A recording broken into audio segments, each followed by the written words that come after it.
ఇన్ని కోట్ల మంది వెంకటేశ్వర స్వామి భక్తుల మనసుల్లో ఒక అనుమానం క్రియేట్ చేయడం,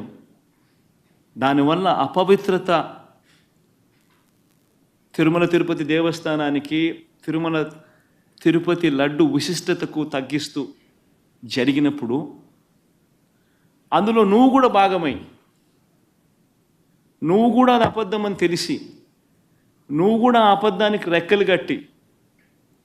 నువ్వు కూడా అదే దుష్ప్రచారాన్ని చేయడంలో నువ్వే అడుగులు ముందుకు వేస్తూ ఉన్నప్పుడు ఎక్కడ సనాతన ధర్మం గురించి నువ్వు మాట్లాడతావు? కరెక్టేనా మనం చేసేది? ఏదైనా కానీ తప్పు చేసినప్పుడు ఆ తప్పును మనం ఎత్తి చూపలేకపోతే, ఆ తప్పును గుడ్డిగా సమర్థించడం మొదలుపెడితే